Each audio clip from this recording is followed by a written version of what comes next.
Bom dia a todos.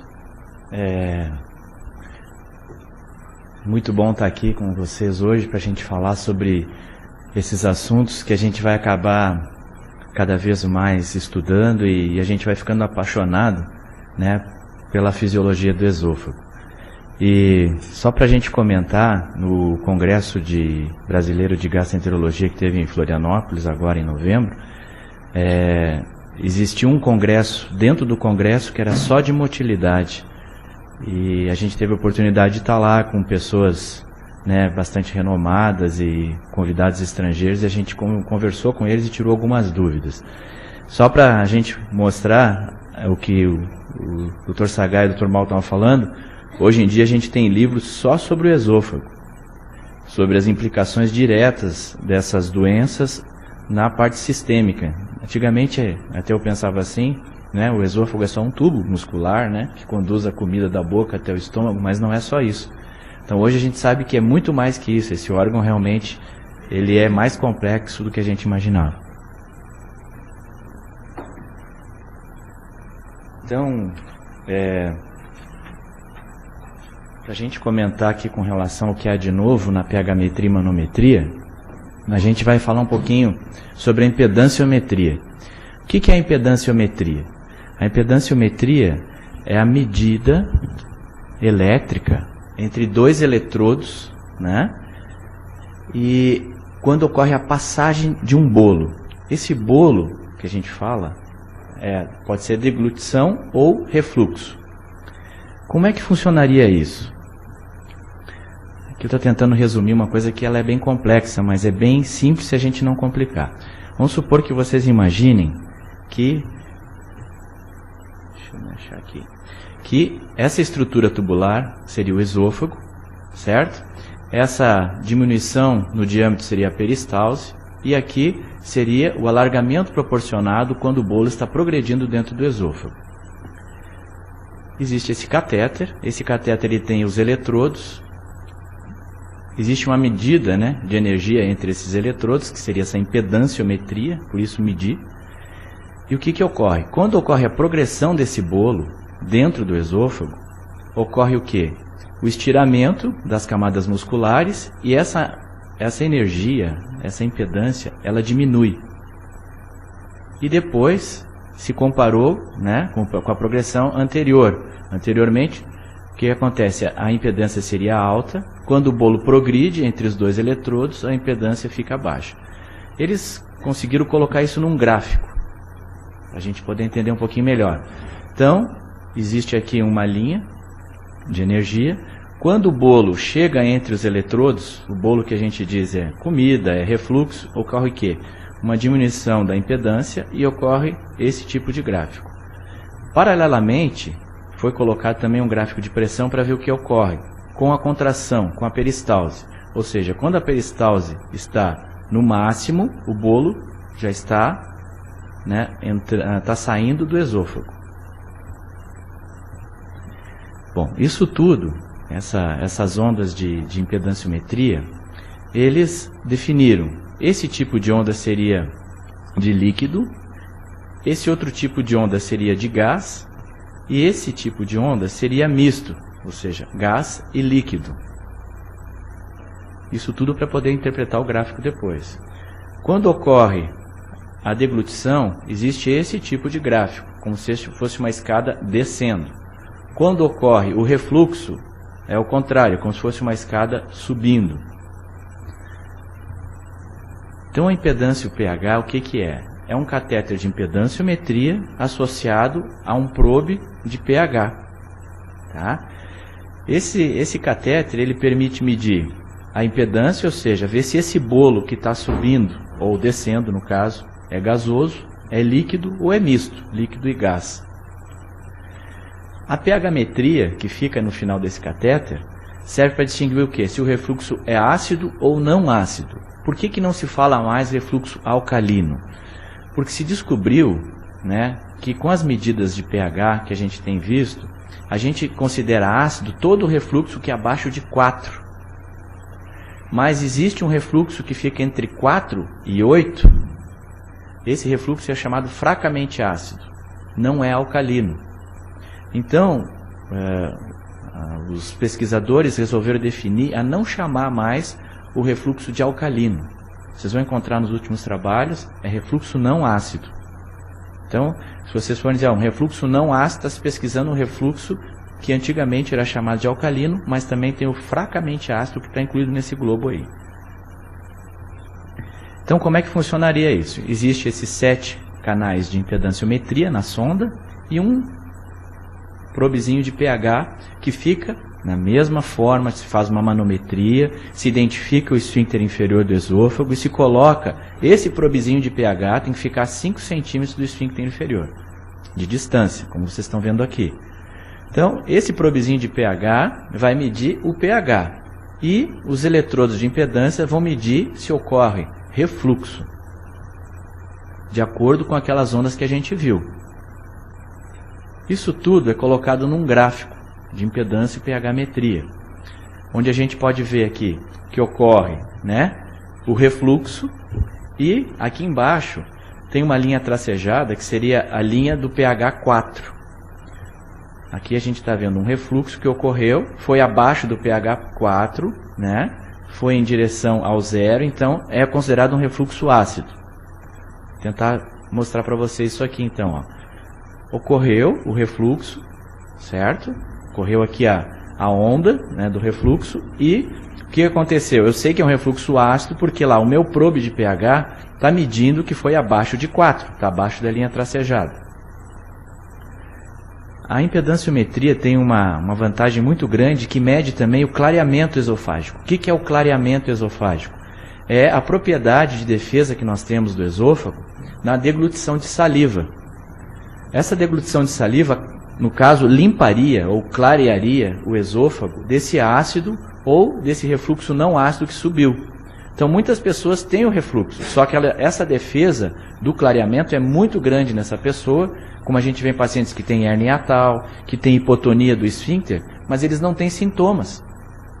Você vai fazer uma pH-metria, o sujeito tem refluxo, mas o clareamento dele é tão importante a defesa que neutralizaria, limparia essa agressão.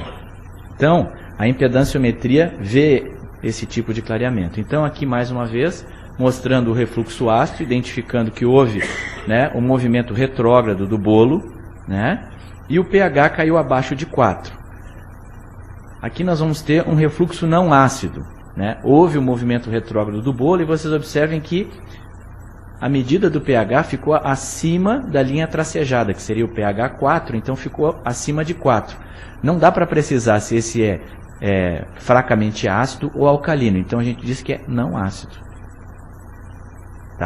Esse pH estaria entre 4 e 8. Então por isso que é dito não ácido.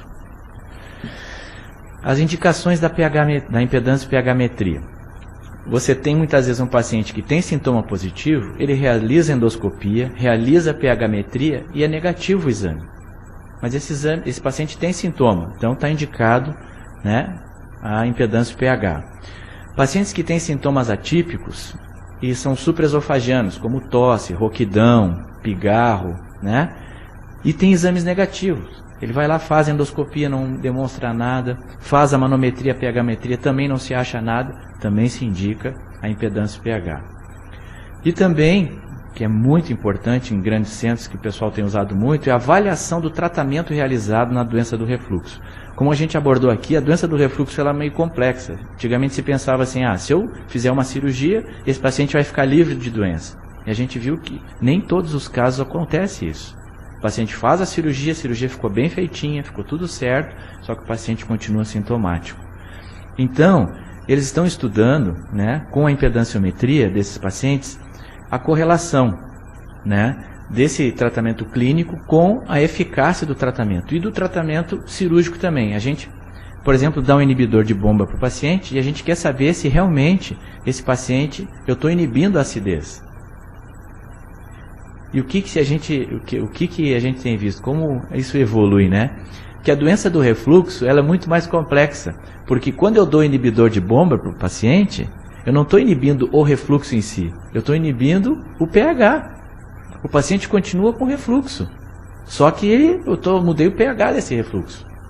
Então ele pode passar de um refluxo ácido para um refluxo fracamente ácido ou alcalino, ou diria não ácido, mas ele continua com refluxo. Por isso que na medicina tem aquelas ondas, né? Quando se teve o inibidor de bomba, se pensou, puxa, agora acabou a cirurgia, né? Não vamos ter mais, vamos pensar em cirurgia, vai ser só tratamento clínico. Não é bem isso que a impedanciometria tem mostrado. Porque se viu que a doença do refluxo ela tem um componente mecânico muito importante. Por isso que nem o Dr. Mauro falou, está se cada vez mais tentando pesquisar através de endoscopia, métodos que consigam realizar o tratamento endoscópico, sendo minimamente invasivo cada vez mais. Mas o refluxo, quanto mais a gente estuda, mais a gente chega a uma conclusão. É um problema mecânico. Então, quando eu dou inibidor de bomba para o paciente, eu não estou inibindo o refluxo, eu estou inibindo o pH. Isso é muito importante na nossa concepção, a gente entender isso. O paciente vai continuar refluindo. Bom, a identificação do refluxo também é importante, né, com a impedância pH e a correlação dos sintomas. A gente pode, com a impedância pH-metria, avaliar melhor a composição do refluxo, se ele é gasoso, se ele é líquido ou se ele é misto, líquido e gás. A gente sabe que está ligado também à gravidade da doença do refluxo, o que esse paciente reflui, se é gás, se é líquido ou se é misto. Conforme o que é refluído, existe uma gravidade associada também. A distribuição desse refluxo, se esse refluxo é só proximal, ou se ele é refluxo é proximal distal ou só distal. Distal a gente entenderia que é aquele mais longe do esfíncter superior, ou seja, mais próximo do estômago seria distal, mais afastado do estômago seria proximal. A natureza desse refluxo, se é ácido ou não ácido, e o clearance esofágico, que é a limpeza que a saliva faz no esôfago quando ocorre o refluxo. Vocês todos aqui devem saber, a gente produz em torno de 1.500 ml de saliva por dia. Então esses 1.500 ml de saliva, em alguns pacientes tem até um pouco mais, isso é uma média, né? Seria um neutralizador. Essa saliva ela tem substâncias químicas que neutralizariam esse refluxo. Desses pacientes que são assintomáticos, apesar de ter muitas vezes uma hérnia grande, ter um esfíncter inferior hipotônico, né? Mas ele tem uma boa defesa e ele convive bem com isso.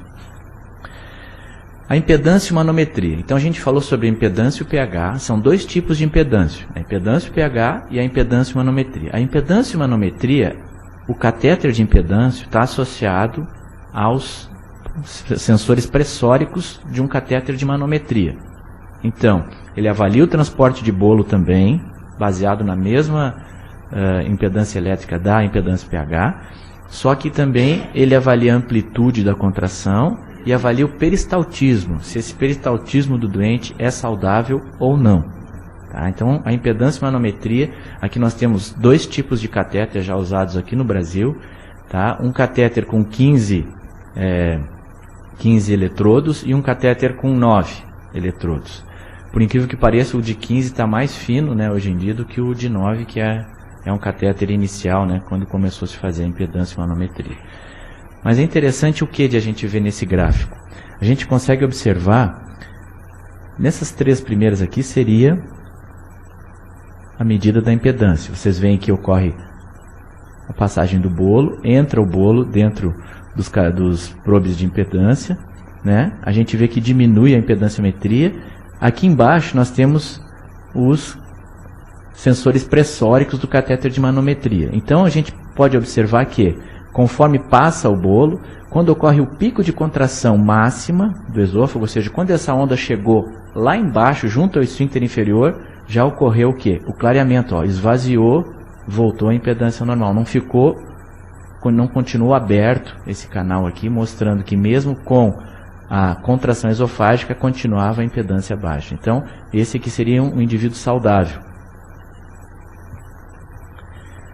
Esse é um gráfico, né, que a gente pode ver, mostrando os probes de impedância, né, e os catéteres pressóricos da manometria. Então, ocorre a deglutição, né, essa deglutição está mostrando a passagem do bolo em todos os probes, e aqui mostra ao mesmo tempo a contração, a peristalse do esôfago, que também está saudável, e ao mesmo tempo mostra o relaxamento do esfíncter inferior.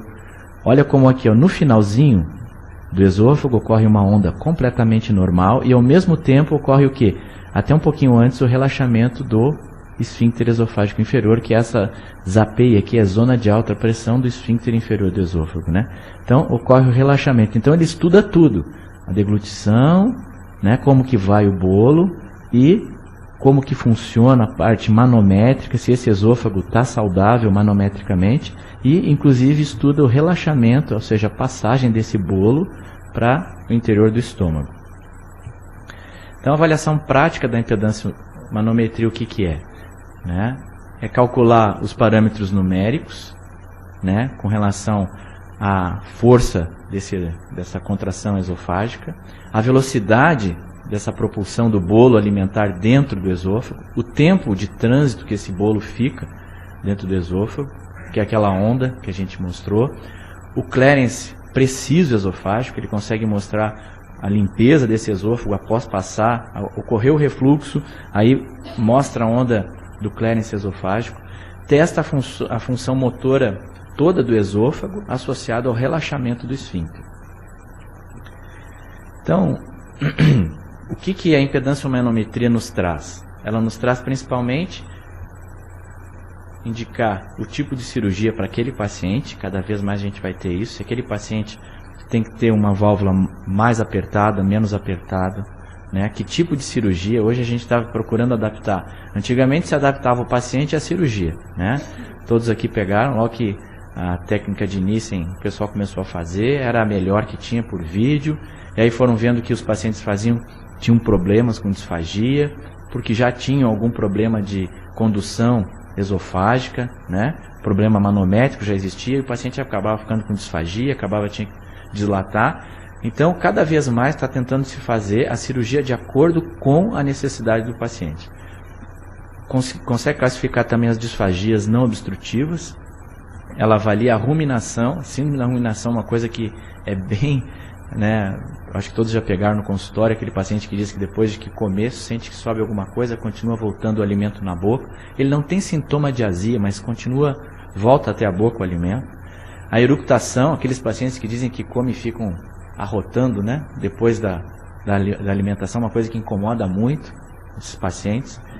E avalia também melhor as drogas procinéticas. Então, a manometria está proporcionando também a parte química dos laboratórios para ver se realmente essas drogas procinéticas elas estão funcionando mesmo. Se houve melhora daquele paciente com o uso daquela droga. Bom, vamos falar um pouquinho agora da pH-metria sem fio. A pH-metria sem fio, né, ela tem um canal só, não é que nem a que a gente realiza aqui, que são dois canais, um proximal e um distal. Essa pH-metria sem fio só tem um canal distal.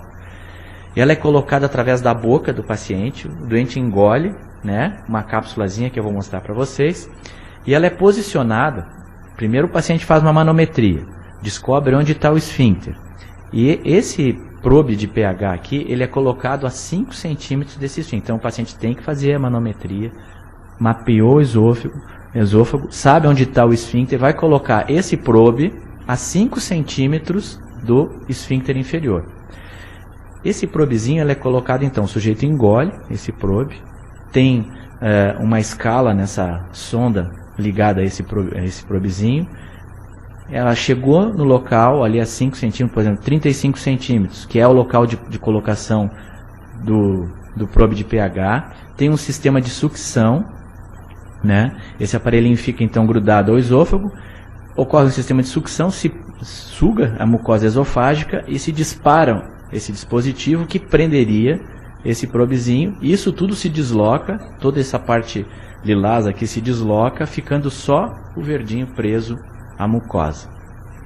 E como a pH-metria tem um gravadorzinho, também ficaria associado à cintura do paciente, e esse probezinho mandaria, né, as informações para esse gravador que fica na cintura do paciente.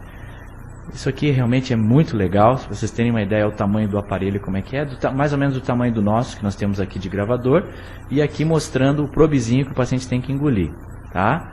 Ele é um pouquinho maior que a ponta de um lápis, né? Aqui já está o cateterzinho ligado a ele para ver como é que é, né? Quando ele engole. Então, seria isso aqui. essa pH-metria sem catéter, sem fio, ela se mostrou muito mais tolerável, né? Uma das grandes limitações da pH-metria é aquele catéter que fica na narina do paciente, né? Ele reclama muito que transuda, que tem dificuldade de comer, e realmente isso faz com que ele mude a alimentação dele, mude as suas atividades, e a gente muitas vezes tem um exame falso negativo, né? Você tem lá o paciente com sintoma, você tem tudo, você tem até uma manometria mostrando uma hipotonia do esfíncter, e você vai fazer a pH-metria, não dá positiva para refluxo. Por que ocorre isso? Principalmente porque o doente sai da sua rotina por causa do catéter. Isso foi motivo de pesquisa, já se viu, e é verdade.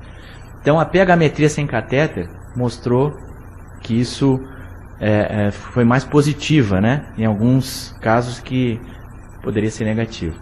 Tem menor influência nas atividades, como a gente já falou, é mais sensível porque ela fica 48 horas monitorando. 48 horas porque é o padrão, mas esse dispositivo ele leva até 10 dias para se descolar do esôfago. Tem pacientes que levaram 30 dias, né? Já tem várias complicações já, esse eletrodozinho caiu num divertículo lá do cólon. Então, já ocorreu um monte de coisa com esse probezinho, mas em média, 10 dias ele descola da mucosa e o paciente evacua esse probezinho de pH. Tá? O bom é que a gente pode ficar 48, se quiser ficar mais tempo, pode medir mais tempo esse pH. Mas sendo 48 horas, a gente tem um tempo maior para avaliar esse paciente que sofre de refluxo. E tendo maior tempo de presença ali, a gente sabe se realmente esse paciente tem uma doença ou não. O sintoma que mais se destacou foi a dor torácica, né? As contraindicações da pH-metria sem catéter que existe, né, são as varizes esofágicas, o uso de marca-passo, que interfere com o gravadorzinho, as esofagites acentuadas, porque não se teria uma mucosa com densidade para poder sugar, essa mucosa ela fica dura, né? Não consegue sugar, não consegue prender o catéter, né? Nas esofagites acentuadas também tem-se dificuldade em usar, pelo mesmo motivo, pelo processo inflamatório. Nas estenoses não está indicado, e nas neoplasias muito menos. Um colega da USP, o Dr. Rimon, fez um trabalho comparativo entre a pH-metria convencional e a pH-metria sem catéter com relação à eficácia. Veja bem, a pH-metria sem catéter, ela é de longe mais confortável, ela fornece informações mais tempo, né? Ela tem uma série de vantagens que as pessoas que realizam a pH-metria sem catéter, o paciente realmente vai para o seu trabalho normal, não interrompe nada, né? Come normalmente. Tem esse fato da dor torácica, que é associado aí de 8 a 10% dos casos, nem todos os pacientes apresentam. De 8 a 10% apresenta dor torácica. E esse colega fez esse trabalho de pesquisa, né, prospectivo, em 2 grupos de pacientes. E o que ele chegou à conclusão? Que as informações, a eficácia da pH-metria sem catéter e da pH-metria com catéter é bem semelhante. Não tem diferença entre eficácia. Tá? Isso falaria até a favor da pH-metria sem catéter. Por quê? Porque muitas vezes a gente acha que a pH-metria sem catéter não seria tão eficaz, não seria tão... porque estaria ligado ao sistema. Não, a pH-metria sem catéter é muito eficaz, esse sistema de transmissão funciona muito bem. Bom, a manometria de alta resolução. A manometria de alta resolução é uma coisa muito legal. Até a Doriane falou esses dias com relação ao reto, né, o estudo das imagens de alta definição do reto. Então, essas imagens de alta resolução foram criadas, né, eu estava conversando com o Dr. Pandolfino, que ele é um dos grandes incentivadores da manometria de alta resolução. O Dr. Pandolfino, ele é professor e médico de Harvard. Então, ele estava nos explicando o seguinte: quando ele fazia uma manometria, e é o que todo médico que trabalha com fisiologia gostaria, de ter uma fluoroscopia, ou seja, eu fiz uma manometria, vi que esse paciente tem dificuldade, apresentou lá uma disfagia, apresentou alguma alteração na motilidade esofágica. Se eu pudesse colocar esse paciente na mesma hora, depois que eu terminei a manometria, numa fluoroscopia, ou seja, eu dar algum líquido e poder ver esse esôfago funcionando, seria maravilhoso. Por isso que muitas vezes eu coloco, né, a gente coloca no laudo, né, quem estuda, por favor, peça um raio-x contrastado, porque esse raio-x contrastado ele vai contrapor, né, ou favorecer aqueles dados encontrados na manometria. A gente vai poder estudar, puxa, realmente a manometria realizada por nós está condizendo com esse raio-x. Então bate, isso é uma coisa que todo fisiologista gostaria de ver. Então o que foi criado? O Dr. Pandolfino começou a pesquisar e viu que se ele colocasse mais mais eletrodos no catéter, né, e conseguisse associar um gráfico chamado Pilot nesse outro gráfico de manometria, nós teríamos esse tipo de gráfico mostrando, né, a progressão, se ele pudesse associar com a fluoroscopia, né, ou raio-x contrastado, o tipo de progressão que teria dentro do esôfago o líquido contrastado em comparação com as ondas de manometria. Então conseguiu se transportar, somou-se isso mais isso e se realizou isso aqui. Hoje se tem esse gráfico, isso aqui é muito legal, é um gráfico no qual a gente pode estudar, né, porque ele tem maior número de sensores, disponibiliza toda a informação num único gráfico. Hoje a gente tem 5 gráficos para estudar o esôfago, que é aqueles laudos que a gente encaminha, né, mostrando as 5 partes, o esfíncter inferior, o relaxamento, a contração, o corpo, né, o esfíncter superior. Hoje a gente tem essa manometria, num gráfico só a gente consegue ver o esfíncter superior, o corpo esofágico e o esfíncter inferior e o que? A progressão para dentro do estômago, desse pouquinho de água que a gente dá. Isso aqui não é um contraste, é um pouco de água que a gente dá. Essas zonas de coloração são as zonas onde está ocorrendo mais pressão. Então aqui foi feito o gráfico mostrando o que ocorre, né, nessas zonas de pressão. E a gente pode ter esse gráfico muito legal, muitas vezes é acompanhado também, o software nos dá, mostrando, junto com a manometria, o que está acontecendo, a deglutição, né, as zonas de alta pressão conforme a cor, o esfíncter, o relaxamento e a progressão desse bolo para dentro do estômago. E o que a gente conseguiu ver então? Que a manometria de alta resolução, ela posiciona uma vez só a sonda. Na manometria convencional você vai para dentro do estômago, volta, mede o esfíncter, depois vai de novo, mede o relaxamento. E aquilo incomoda o doente, que vai e volta aquele catéter. Não, por mais que a gente tente, né, colocar ali xilocaína, o paciente é desagradável para o paciente. Então posiciona uma só vez a sonda e estuda tudo ali, não fica mexendo na sonda. O que nos dá mais precisão ainda. Com uma simples medição, né, a gente não precisa voltar atrás, cria um registro de qualidade, abrangendo todo o esôfago, como a gente viu, mostra as informações de modo objetivo e define os pontos anatômicos com medidas bem refinadas. Aqui eu trouxe alguns exemplos para a gente ver. Nesse primeiro exemplo aqui, ó, o que aconteceu nessa manometria? Ocorreu a deglutição, mas ocorreu uma falha. Vocês estão vendo a falha aqui? Ocorreu uma falha. Depois ocorreu a progressão. Mas vocês veem que a cor é uma cor diferente, não é uma cor de contração, vermelhinha. Então, o que acontece aqui? Aqui nós temos um caso de atividade motora ineficaz. Ocorreu a deglutição e o bolo progrediu, mas ocorreu, ou seja, aqui, uma aperistalse segmentar. Aquilo que a gente mostra lá, aperistalse segmentar, o que ocorre? Ocorre a deglutição, para tudo, e depois uma parte do esôfago contrai para empurrar o bolo.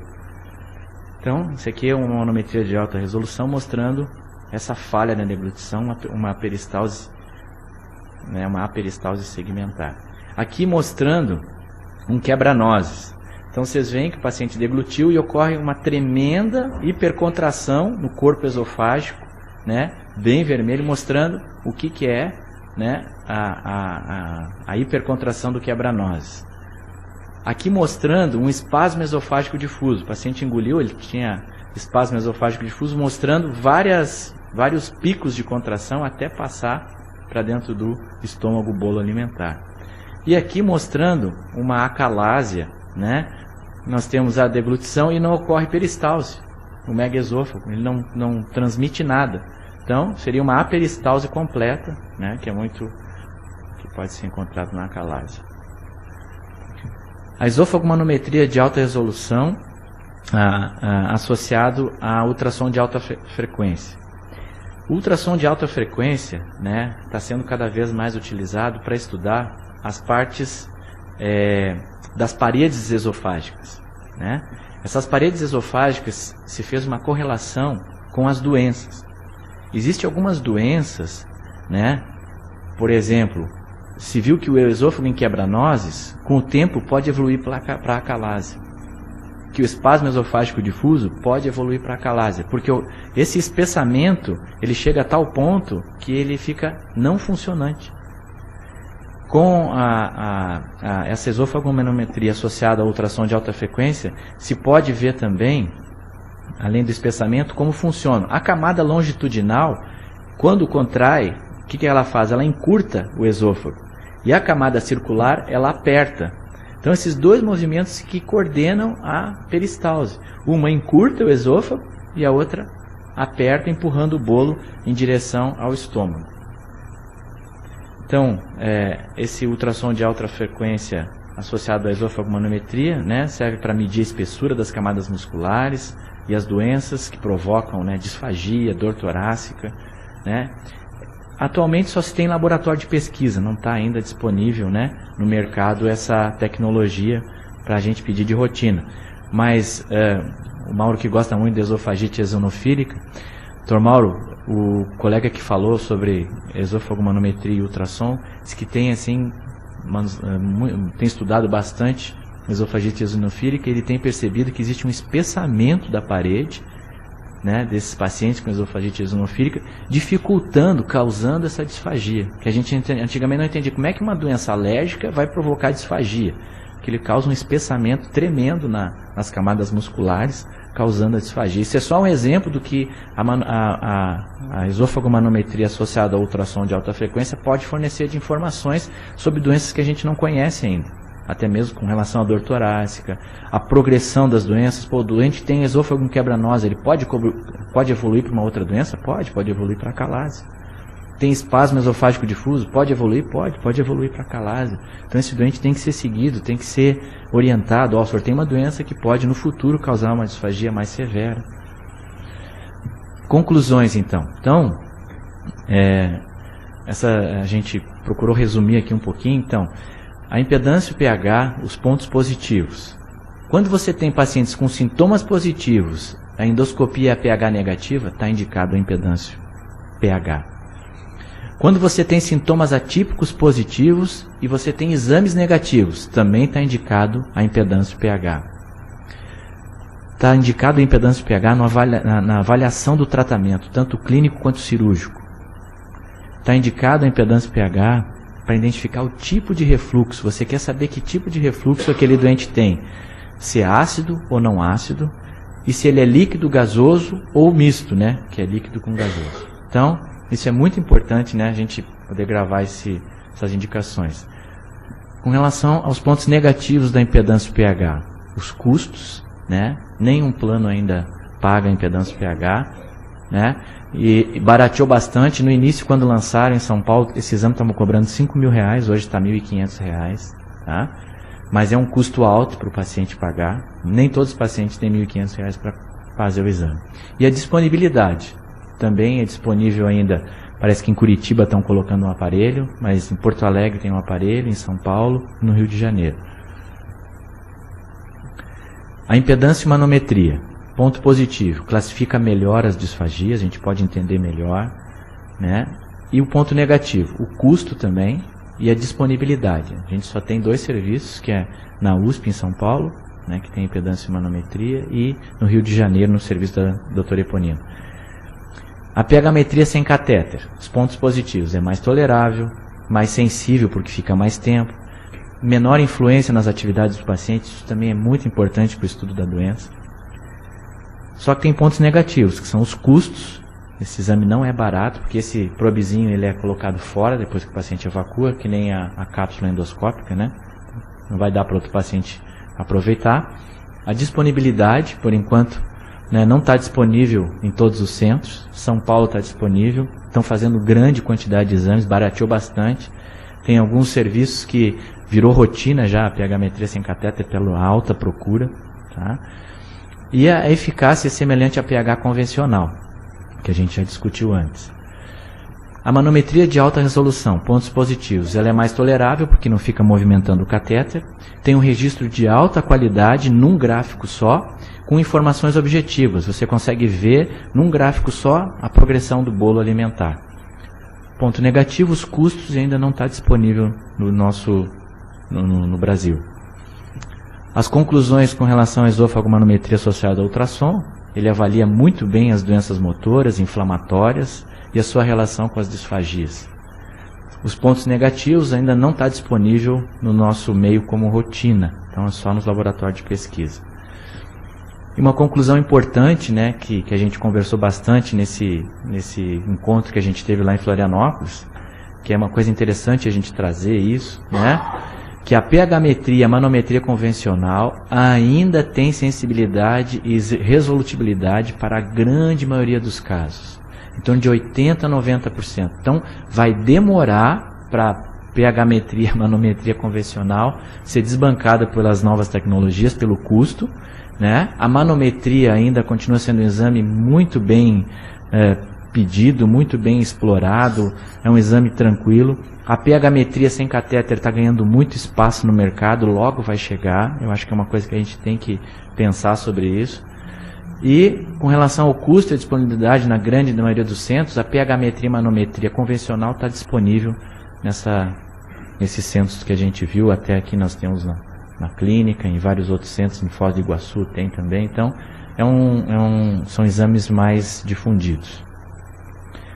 Obrigado a todos. Esse slide é só para mostrar que a gente tem que conciliar, né? O pinguinzinho do meio conciliando ali o custo, né, de um exame com o seu benefício. Obrigado.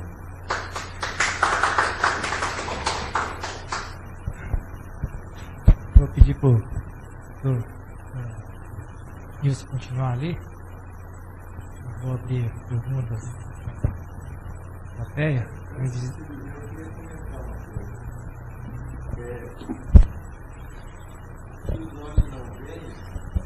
O Nilson sente, né? Porque o Ricardo sabe muito bem disso, que bom que ele está aqui, pena que o Carlos não está, porque eu queria comentar. Eu acho que o exame, a parte mais importante, continuando o que o Nilson falou, numa endoscopia é a avaliação do esôfago. Para mim é a parte muito importante, porque a maioria dos sintomas é esôfago. Gastrite para mim não existe, assim no sentido...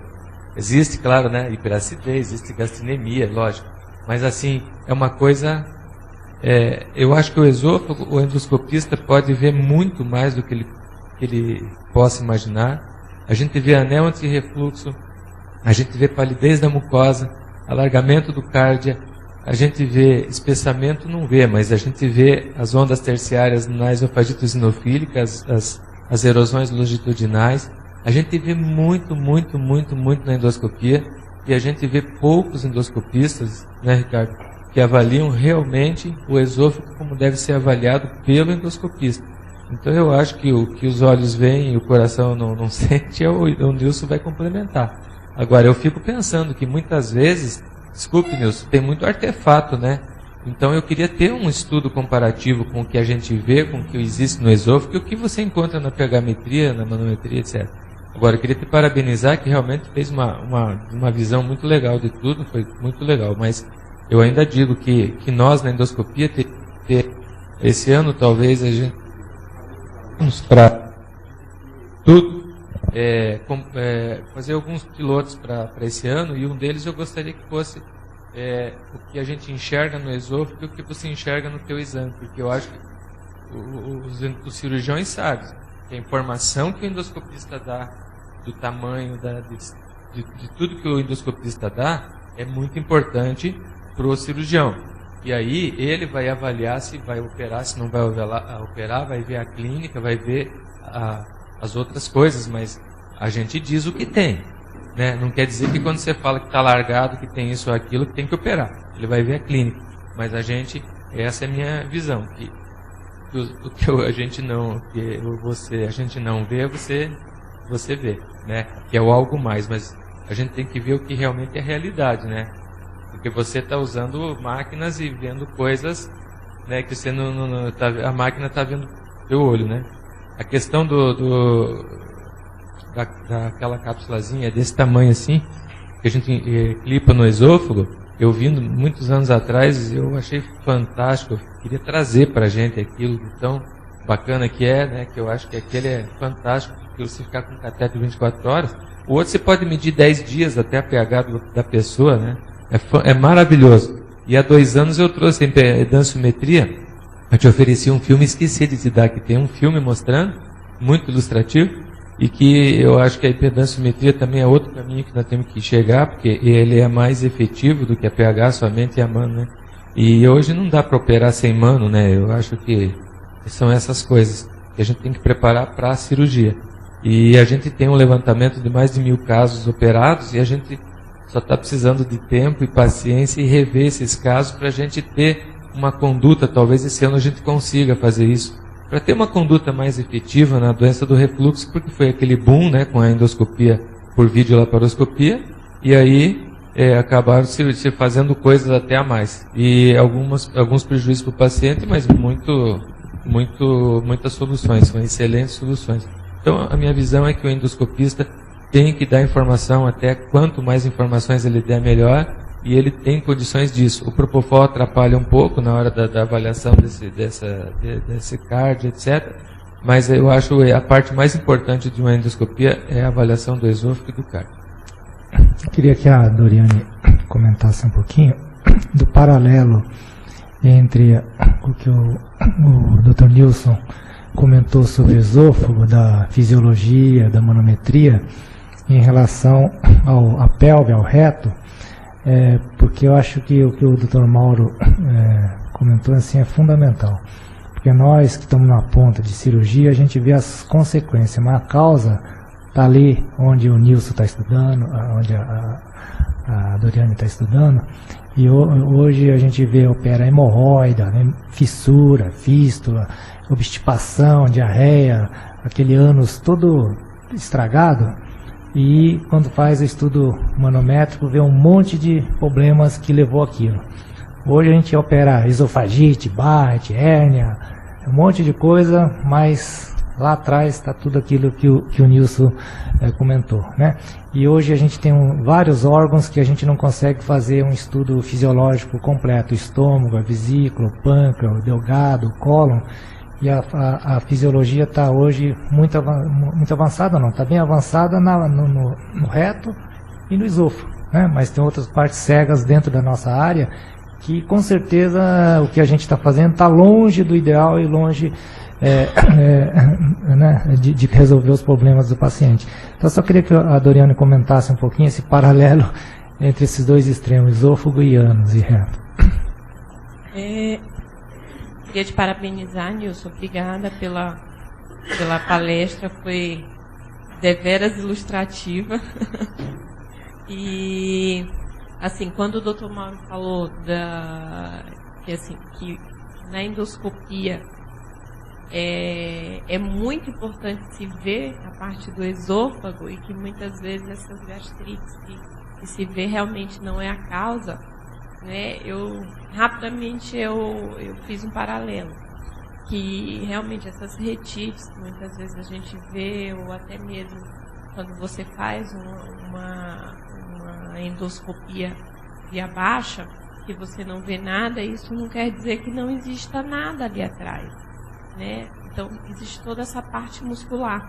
Hoje em dia, assim, a parte da fisiologia, eu não consigo entender o que se passa da parte do intestinal, a parte abdominal, sem pelo menos enxergar uma manometria no retal, né? Porque se a gente for começar a perceber como a curva de aprendizado ela vai cada vez mais aumentando, a gente começa a perceber também que alguns reflexos alterados, algumas sensibilidades, algumas capacidades alteradas na manometria, você já começa a fazer um paralelo com a sintomatologia do doente, né? E é isso que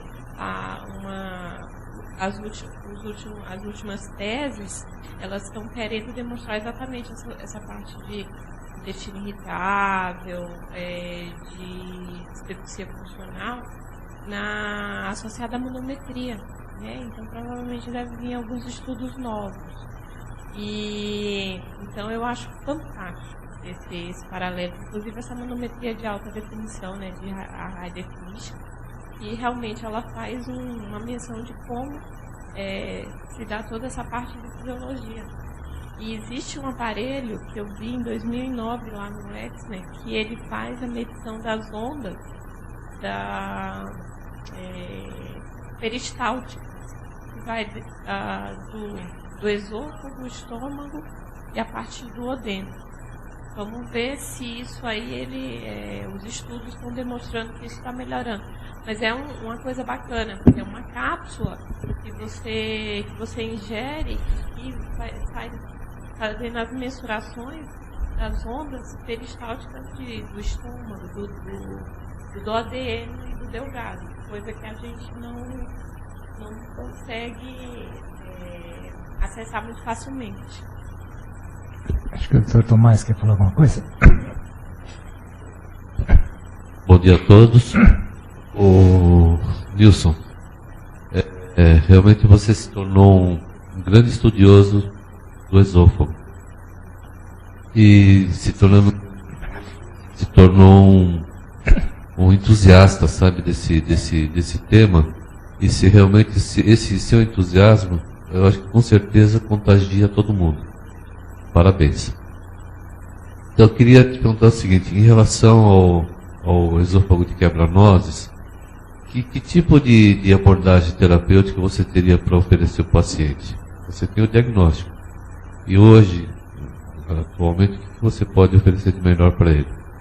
Em segundo, o wireless, ele é ótimo tudo, mas aquele diagnóstico de refluxo alto fica a desejar, não fica? Proximal.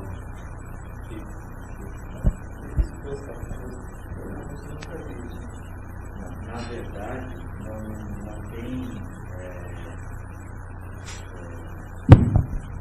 não tem wireless com 2 canais.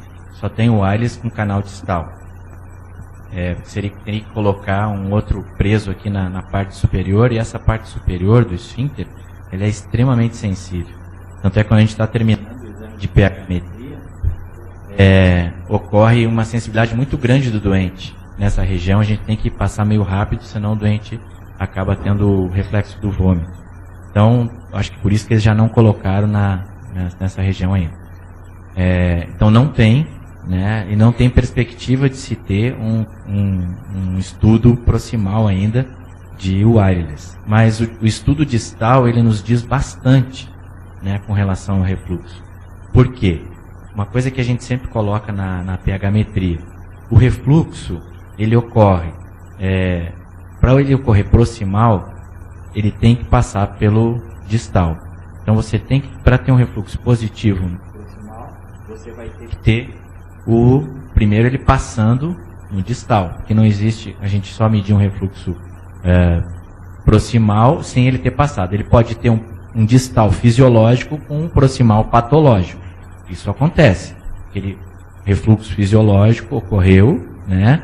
Foi um refluxo curto, um refluxo que está associado, não está associado a tempo de doença, mas lá em cima ele provocou doença. Então, não temos ainda essa pH-metria wireless com 2 canais. Talvez eles pensem nisso, né? E com relação ao quebra-nós, o quebra-nós, na verdade, é uma grande incógnita, né? Os últimos trabalhos mostram, inclusive, que o quebra-nós está associado à síndrome do intestino irritável e também problemas psiquiátricos.